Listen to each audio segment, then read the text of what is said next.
Muy buenos días, mis amados discípulos. Dios les bendiga en el maravilloso y poderoso nombre de nuestro Señor y Salvador Jesucristo. Pero también les envío mis bendiciones, la gracia y la paz de Dios nuestro Padre Celestial. Mis amados hermanos, a pocos días de recordar el tremendo sacrificio que tuvo que padecer nuestro Señor y Salvador Jesucristo, intentaré contarles por medio de la palabra de Dios correctamente dividida los acontecimientos ocurridos desde la última cena hasta el momento en que nuestro Señor es sepultado. Todos los acontecimientos de esas horas terribles han sido relatados de manera extensa y minuciosa por los escritores de los evangelios. Ningún otro acontecimiento fue escrito tan minuciosamente, y ese detalle debe llamarnos la atención y dedicación de nuestra parte. Si Dios se tomó el trabajo, por así decirlo, de hacer que lo escriban, por algo será, ¿no es cierto? Cada detalle es muy importante. Tengo que confesarles que me ha costado mucho grabar todos estos acontecimientos, porque mis lágrimas no dejaban de caer al ver el tremendo castigo que nuestro Señor tuvo que sufrir para obtener eterna salvación a todos los que hemos creído en Él y a todos los que van a creer en Él. Quisiera que me acompañen, por favor, al primer registro bíblico que voy a compartir relacionado con esta enseñanza. Este registro se encuentra en el libro de Mateo, en el capítulo 26, y comenzando a leer desde el versículo 1, dice así la maravillosa palabra de Dios. Cuando hubo acabado Jesús todas estas palabras, dijo a sus discípulos: Sabéis que dentro de 2 días se celebra la Pascua, y el Hijo del Hombre será entregado para ser crucificado. Esta no era la primera vez que Jesucristo anticipaba las cosas que le iban a ocurrir, y a pesar de que sus discípulos se entristecían en el momento en que Él se los decía, después se olvidaban porque ellos estaban tan contentos y llenos de gozo y disfrutando de verlo al Señor haciendo milagros, sanando. Realmente ellos estaban muy entusiasmados en haber descubierto al Mesías, ¿no? Ese 13 de Nisan comenzó con la última cena y terminó en el pretorio. La última cena no debe confundirse con la cena de Pascua, ya que Jesucristo no la podría vivir, ya que Él era el verdadero Cordero de Pascua que sería inmolado. Tenemos que recordar, para no confundirnos, que para los judíos el día terminaba al atardecer, aproximadamente entre las 6 y 6:30 de la tarde, o PM. Así como para nosotros el día termina a las 0 horas e inmediatamente comienza un nuevo día, para los judíos el día terminaba a la puesta del sol e inmediatamente comenzaba un nuevo día. En este momento Jesucristo ya sabía que esta iba a ser su última comida. Les dijo que uno de los 12 iba a traicionarlo. Fíjense en Mateo capítulo 26 y en el versículo 21 dice: Y mientras comían dijo: De cierto os digo que uno de vosotros me va a entregar. Jesucristo, por revelación de Dios, sabía todo lo que le iba a acontecer, y Él, por su propia voluntad, Él estuvo dispuesto a entregar su vida por todos nosotros. Una de las técnicas que nosotros hemos enseñado y compartido con respecto a que la palabra de Dios se interpreta a sí misma es por medio de la acumulación de escrituras. Esa es una de las técnicas, ¿no es cierto? ¿Qué significa acumulación de escrituras? Que ante un mismo acontecimiento, más de un escritor puede haber relatado sobre ese mismo acontecimiento, pero diciendo cosas diferentes. Y eso es lo que nosotros hemos hecho para llevarles a ustedes este conocimiento de las últimas horas de vida de nuestro Señor y Salvador.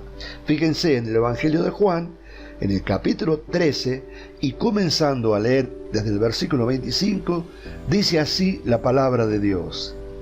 Él entonces, recostado cerca del pecho de Jesús, le dijo: Señor, ¿quién es? ¿Quién es el que te va a entregar? Respondió Jesús: a quien yo diere el pan mojado, aquel es. y mojando el pan lo dio a Judas Iscariote, hijo de Simón. Quiero compartir una costumbre oriental, sobre todo de ese tiempo, que mojar el pan y entregarlo a una persona era un acto de amor, era un acto de bondad, era un acto de reconocimiento. O sea, Jesucristo, sabiendo que ese hombre lo iba a entregar hasta último momento, Él lo amó y le brindó su amor. Le dio el pan mojado. Fíjense lo que dice el versículo 27. Y después del bocado, Satanás entró en él. Él ya venía preparando su corazón, él había abierto su corazón a la sugerencia de Satanás de entregarlo a Jesucristo. Entonces Jesús le dijo: lo que vas a hacer, hazlo más pronto. También fue en esta cena que el Señor Jesucristo instituyó la comunión. Después que los comensales terminaron, predijo las negaciones de Pedro, les dio mandamientos acerca del amor y les enseñó grandes verdades acerca de la paz de Dios y el futuro, y les enseñó del Consolador que vendría, el don de Espíritu Santo. Cantaron un himno de alabanza y se fueron al Monte de los Olivos. El lugar donde iban era un lugar familiar, el jardín de Getsemaní. Durante la caminata al jardín, Jesús les habló de las magníficas verdades de Juan 15 y 16. Paró y oró la tremenda oración del capítulo 17 del Evangelio de Juan. Por favor, acompáñenme, vamos a leer un extracto en Juan capítulo 17 y comenzando a leer desde el versículo 1, dice así la palabra de Dios. Estas cosas habló Jesús y levantando los ojos al cielo, dijo: Padre, la hora ha llegado. Glorifica a tu Hijo para que también tu Hijo te glorifique a ti, como le has dado potestad sobre toda carne, para que dé vida eterna a todos los que le diste. Y esta es la vida eterna, que te conozcan a ti, el único Dios verdadero, y a Jesucristo a quien has enviado. Yo te he glorificado en la tierra, he acabado la obra que me diste que hiciese. Finalmente Jesús y sus discípulos llegaron al jardín de Getsemaní. Ahí sus discípulos se durmieron. Jesús oró fervientemente en 3 distintas ocasiones. Él ponía su completo corazón y alma en la oración. En sus oraciones le pidió a Dios si pudiera encontrar alguna otra manera para que él lograse los propósitos de Dios sin la agonía, sin el sufrimiento y muerte que Jesús tenía por delante. Después de 3 oraciones, la respuesta final y completa fue establecida. No había otra manera. Jesús tenía que pasar por la serie de eventos venideros según habían sido revelados a él. Acompáñenme por favor al libro de Mateo, en el capítulo 26, leemos en el versículo 39, dice: yendo un poco adelante, se postró sobre su rostro orando y diciendo: Padre mío, si es posible, pase de mí esta copa, pero no sea como yo quiero, sino como tú. Versículo 42, otra vez fue y oró por segunda vez diciendo: Padre mío, si no puede pasar de mí esta copa sin que yo la beba, hágase tu voluntad. Y por último, el versículo 44, y dejándolos se fue de nuevo y oró por tercera vez, diciendo las mismas palabras. En ese preciso momento, cientos de soldados romanos armados, oficiales de la guardia levítica del templo y líderes religiosos, llegaron al jardín. Quedaron impresionados con la conducta denodada de Jesucristo cuando se llegó a ellos y les preguntó a quién buscaban. Los mismos soldados se echaron para atrás y cayeron al suelo. Juan, capítulo 18, versículo 4. Pero Jesús, sabiendo todas las cosas que le habían de sobrevenir, se adelantó y les dijo: ¿A quién buscáis? Judas vino y besó a Jesús esperando engañar a sus colegas, mientras secretamente mostraba a los soldados a qué hombre apresar. No obstante, Jesús no fue engañado. Lucas capítulo 22, en el versículo 48, leemos: Entonces Jesús le dijo: Judas, ¿Con un beso entregas al Hijo del Hombre?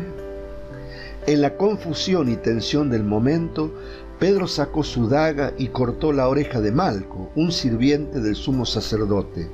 Jesús le mandó a Pedro que deje de pelear e hizo un milagro restaurando la oreja de Malco. Acompáñenme, por favor, al libro de Juan, en el capítulo 18, y comenzando a leer en el versículo 10 dice: Entonces Simón Pedro, que tenía una espada, la desenvainó e hirió al siervo del sumo sacerdote y le cortó la oreja derecha, y el siervo se llamaba Malco. Lucas capítulo 22, versículo 51. Entonces respondiendo Jesús dijo: Basta ya, dejad, y tocando su oreja le sanó. Mateo 26, comenzando a leer desde el versículo 53 en adelante. Jesús diciendo: ¿Acaso piensas que no puedo orar a mi Padre y que Él no me daría más de 12 legiones de ángeles? ¿Se dan cuenta de lo que estamos hablando?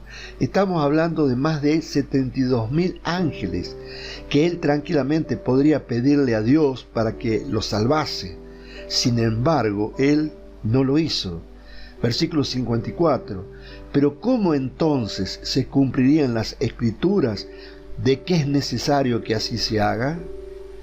En aquella hora dijo Jesús a la gente: ¿Como contra un ladrón habéis salido con espadas y con palos para prenderme?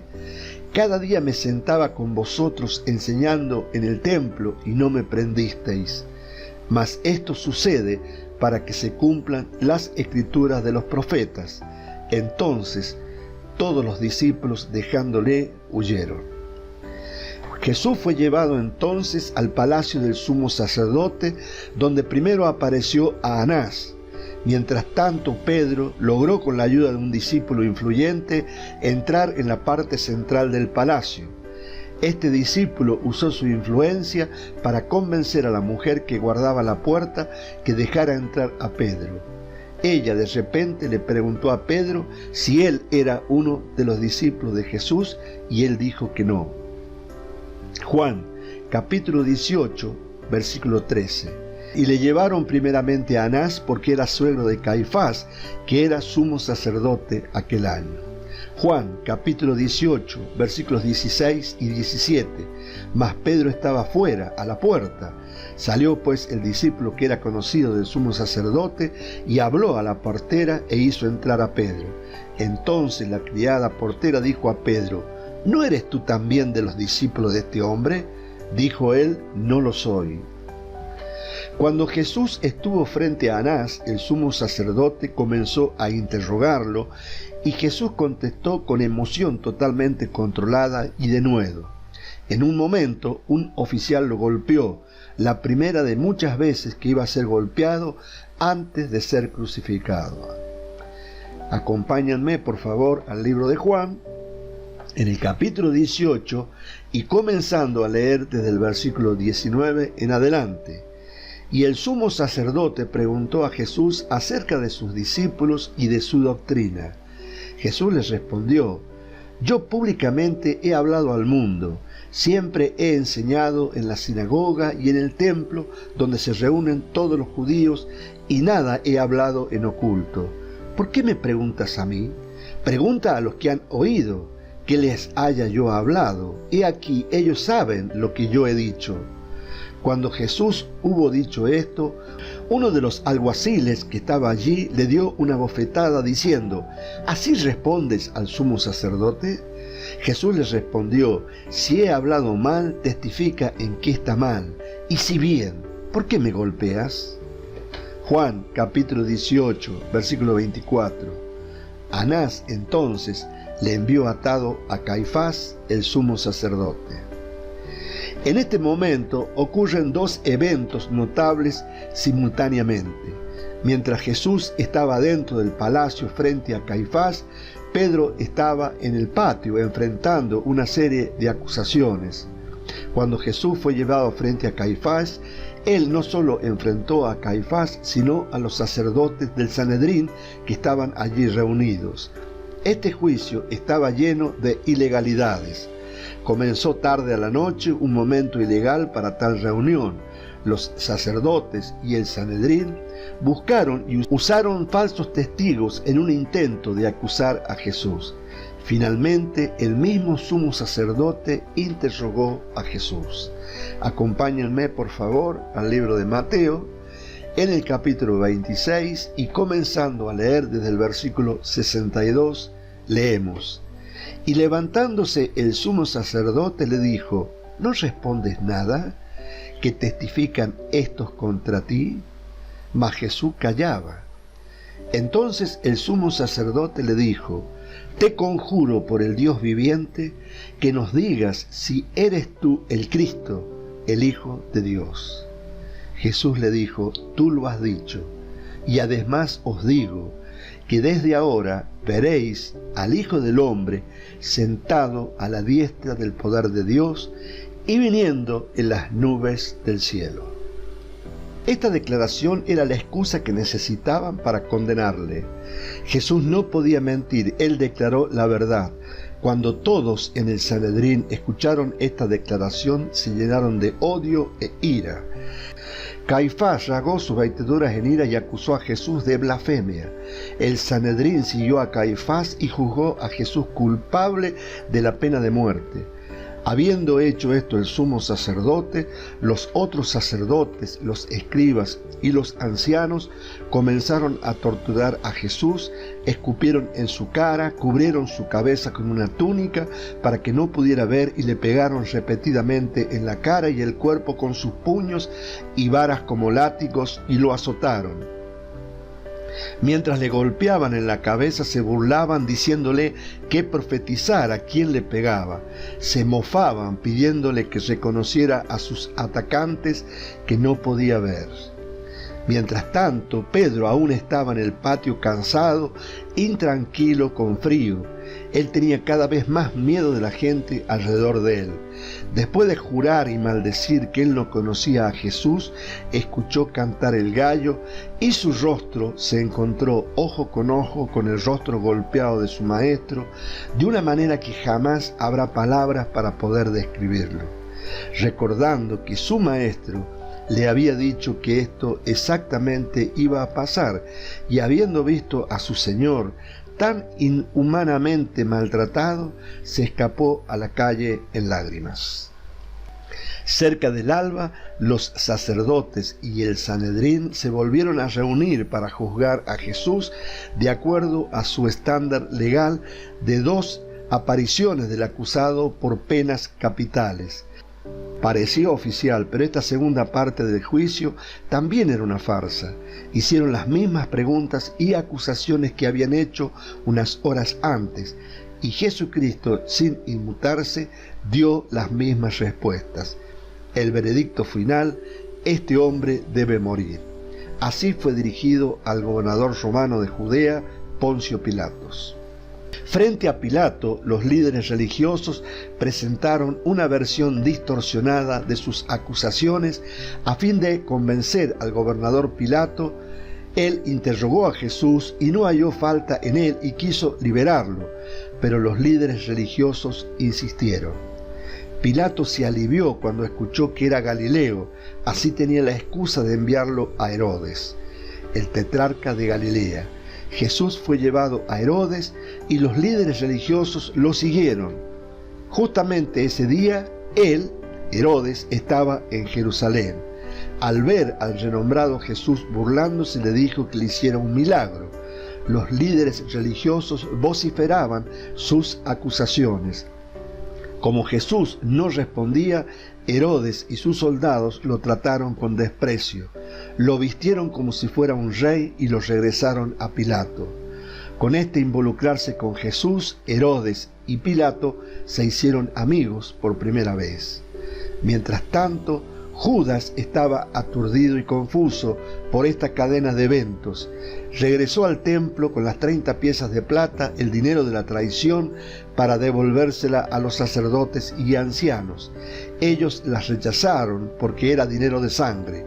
Judas, enormemente turbado, arrojó las monedas en el templo y se fue ahogado en emoción y dolor. Pudo devolver el dinero, pero no pudo borrar el hecho en sí mismo. Los principales sacerdotes y los ancianos tomaron la plata de Judas, pero como era dinero de sangre y no podían ponerlo en los fondos del templo, lo usaron para comprar un terreno para enterrar extranjeros. Mientras tanto, Jesús fue trasladado de Herodes de regreso a Pilato. Una vez más Pilato le preguntó si él era rey. Jesús dijo que sí. Los líderes religiosos lo bombardearon con acusaciones y Jesucristo no respondió ni a ellos ni al gobernador, quien estaba totalmente admirado de este Jesús de Nazaret. Se dio cuenta que los líderes religiosos querían deshacerse de Jesús por envidia, pero con temor de ir en contra de sus deseos, Pilato decidió llevar el tema al pueblo para que ellos decidieran. Él creyó que decidirían liberarlo. En cambio, pidieron la liberación de un prisionero. De acuerdo a la costumbre de liberar un prisionero en la época de la Pascua, Pilato le dio la opción de un asesino y revolucionario llamado Barrabás o Jesucristo. Para este momento, Pilato estaba atrapado y perturbado.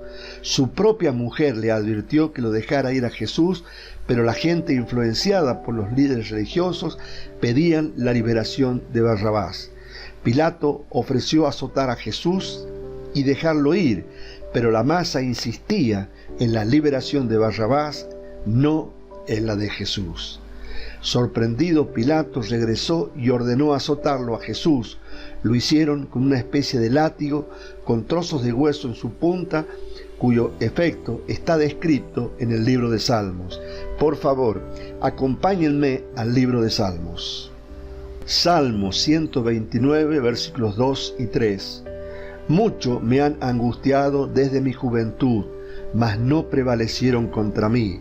Sobre mis espaldas araron los aradores, hicieron largos surcos. Para llevar a cabo esta tortura, se le despojaba al reo de sus ropas y se lo ataba a un poste. Con este instrumento de tortura se lograba desprender la carne pegada al hueso de la víctima, literalmente arando la espalda, dejando los surcos de la carne desprendida. El sangrado aquí debió haber sido muy intenso. Los soldados le golpearon y colocaron una corona de espinas en su cabeza. Recordemos que para este entonces no hay registro que Jesús haya dormido algo desde el momento de su arresto o en los momentos previos hasta el momento de su muerte. Sus discípulos estaban muy cansados como para orar con él al momento de su arresto. Pensemos en cuán cansado debe haber estado para cuando enfrentó a Pilato. Tal fatiga incrementa la sensibilidad de una persona al dolor. Pilato colocó un manto púrpura sobre Jesús, lo hizo azotar y lo hizo desfilar frente a la gente como un tonto. Pilato pensó que si lo veían en tal condición, la multitud tendría misericordia y pedirían su liberación. Con semblante sangrado, fue degradado a un espectáculo público. Pilato dijo: «He aquí el hombre». Y uno se pregunta: ¿cuán hombre parecería el Señor Jesucristo en este momento? Mucho tiempo atrás, Isaías profetizó de la desfiguración física extrema que sufriría el Mesías. Por favor, acompáñenme al libro de Isaías. En el capítulo 52 y en el versículo 14 leemos: «Cómo se asombraron de ti muchos, de tal manera fue desfigurado de los hombres su parecer, y su hermosura más que la de los hijos de los hombres». Juan, capítulo 19, versículo 5. «Y salió Jesús llevando la corona de espinas y el manto de púrpura, y Pilato les dijo: «He aquí el hombre». Jesucristo fue golpeado de tal manera que quedó desfigurado más allá de parecer humano. A pesar del plan de Pilato de que empatizaran con él, la multitud, enardecida y empujada por los líderes religiosos, pidió su crucifixión. Pilato regresó e interrogó por última vez a Jesús. No pudo convencer a la multitud e insistió, pero la masa lo provocó diciéndolo que no había rey fuera del César. dejándolo en una mala posición como gobernador, de tal manera que si Pilato aceptaba, cometería traición. Esto fue demasiada presión para Pilato. Prevaleció la turba y ya era más o menos mediodía del martes. Después de haber cedido ante la multitud, Pilato lavó sus manos en señal de desligarse de responsabilidad sobre la muerte de Jesús. Colocó la responsabilidad sobre los judíos, quienes rápidamente la aceptaron. Si bien es cierto que la ejecución fue llevada a cabo por los soldados romanos, el análisis final muestra a las claras que la responsabilidad cae sobre los líderes religiosos. Pilato cedió ante la presión que acumularon sobre él. Lo disfrazaron en púrpura real y una túnica escarlata militar. Después de tejer una corona hecha de espinas, los soldados la forzaron sin piedad en su cuero cabelludo y le colocaron una caña en su mano a manera de cetro real. Se inclinaban ante él como si fuera un rey. Le escupieron, tomaron la caña y le golpearon la cabeza, haciendo que las espinas entraran más adentro, con cada golpe haciendo que el dolor agonizante se agravara. Este tipo de heridas generan mucha hemorragia. Sus ropas seguramente estarían empapadas en sangre y sus pelos también estarían teñidos con la sangre, y junto con la burla la tortura continuaba. Para la mañana los soldados pusieron sobre el Señor Jesucristo sus propias ropas, renovando así el dolor de sacar las anteriores ropas pegadas a su cuerpo por la sangre seca. Lo arrastraron fuera del lugar.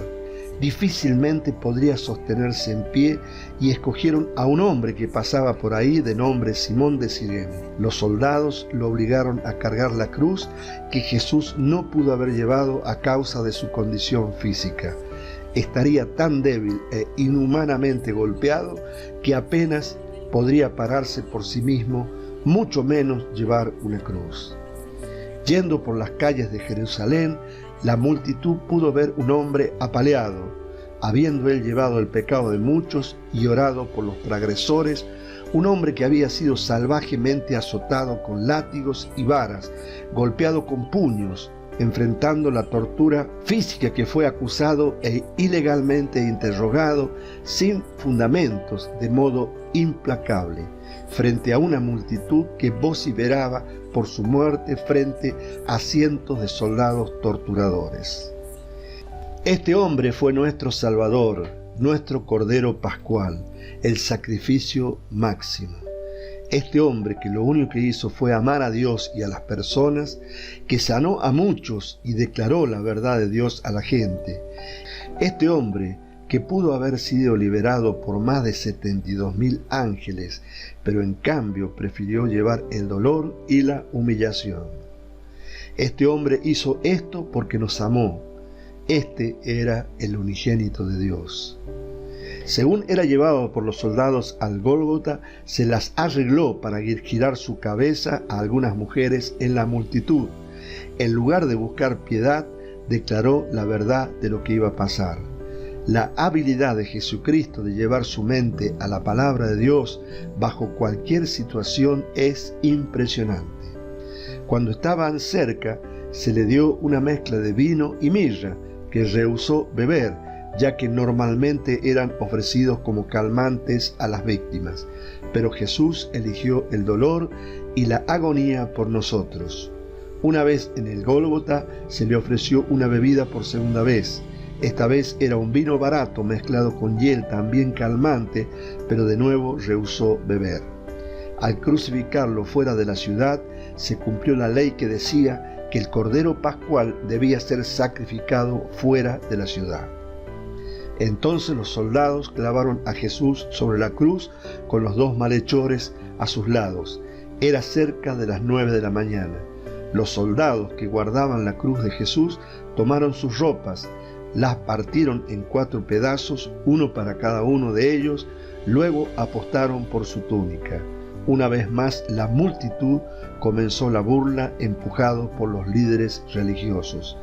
Retaron a Jesús que probase que era el Mesías bajándose de la cruz. En burla, los soldados volvieron a ofrecerle vino barato, Entonces se sentaron y miraron a Jesús. La acusación que Pilato había ordenado que se escribiera en 3 idiomas fue entonces colocada sobre su cabeza en la cruz. Mientras uno de los malhechores lo injurió, el otro creyó. Jesús lo miró y le prometió un paraíso futuro. Entonces, 2 hombres más que eran ladrones fueron llevados para ser crucificados con los 3 que ya estaban desde antes. Ahora había 5 crucificados. La burla continuaba. Desde el mediodía hasta eso de las 3 de la tarde hubo oscuridad sobre la tierra. Entonces, con una exclamación de triunfo, Jesucristo dijo: Dios mío, con este propósito yo he sido reservado. El propósito era nuestra redención. Fue un grito de victoria en el medio de lo que parecía una derrota total. La endurecida y escéptica turba entendió que clamaba por Elías. Uno de ellos corrió, llenó una esponja con vino, la colocó en una vara y la elevó para ofrecérsela a Jesús. Era la 4ª vez que le ofrecían beber. Durante los últimos momentos de vida sobre la cruz, el Señor Jesucristo encargó su madre al discípulo a quien él amaba. Finalmente, pidió beber con una simple expresión: tengo sed. Uno de los amigos o su familia, usando un hisopo, elevó la bebida a los labios de Jesús. Ahí dijo: consumado es. Lo que estaba consumado era el trabajo que Dios le había encomendado.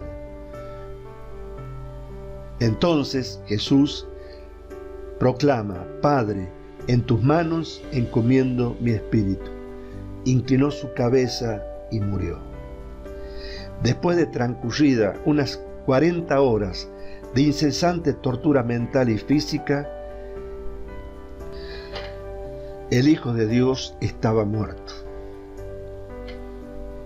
En ese momento el velo del templo fue separado en 2 de arriba abajo, eliminando la separación entre Dios y el hombre. Nuestros pecados habían sido redimidos. Simultáneamente hubo un gran terremoto. La serie de eventos hizo que el centurión, el oficial militar a cargo, creyera. La gente reunida en el Gólgota golpeaba sus pechos en temor y admiración. Pronto vinieron soldados de Pilato que rompieron las piernas de los 2 primeros para apresurar su muerte. Llegaron a Jesús y como lo vieron que ya estaba muerto, no le quebraron las piernas. Pero uno de los soldados con su lanza perforó su costado, causando que saliera sangre y agua. Finalmente, un hombre muy respetado, José de Arimatea, solicitó el cuerpo de Jesús a Pilato. Creyendo que Jesucristo resucitaría de la muerte, José, con la ayuda de sus sirvientes, llevó el cuerpo desde donde estaba a un sepulcro cercano. Las mujeres observaron cómo José envolvía simplemente el cuerpo de Jesús con una sábana y ponían su cuerpo en la tumba. Las mujeres se fueron para preparar un entierro apropiado más tarde. Después que se fueron, Nicodemo, otra persona importante de Judea, vino con sus siervos a la tumba y nuevamente enterró a Jesús. Esta vez fue hecho de acuerdo a las costumbres judías. Esto fue completado antes de la caída del sol, finalizando el miércoles 14 de Nisan. Mirando hacia atrás a la crucifixión del Señor Jesucristo, podemos ver el extremo de la agonía y el sufrimiento. Jesucristo fue golpeado, flagelado, burlado, interrogado y acusado durante un periodo de más de 30 horas, desde el momento de su arresto al momento en que fue llevado al Gólgota. La presión mental antes y durante este tiempo era tan acuciante como los golpes físicos. Su semblante estaba tan desfigurado que Isaías dijo que escondimos de él el rostro. Fue menospreciado y no lo estimamos. Por favor, acompáñenme al libro de Isaías, en el capítulo 53, y leyendo desde el versículo 3 en adelante, dice así la palabra de Dios. Despreciado y desechado entre los hombres, varón de dolores, experimentado en quebranto, y como que escondimos de él el rostro, fue menospreciado y no lo estimamos.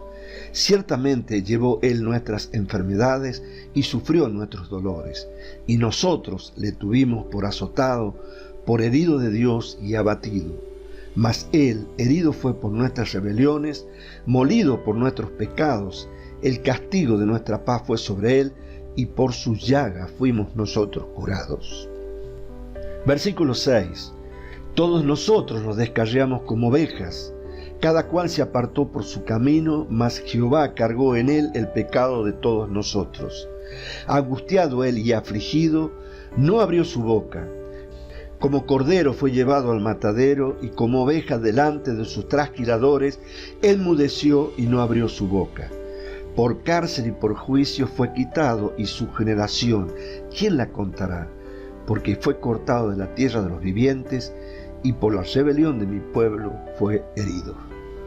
Versículo 9.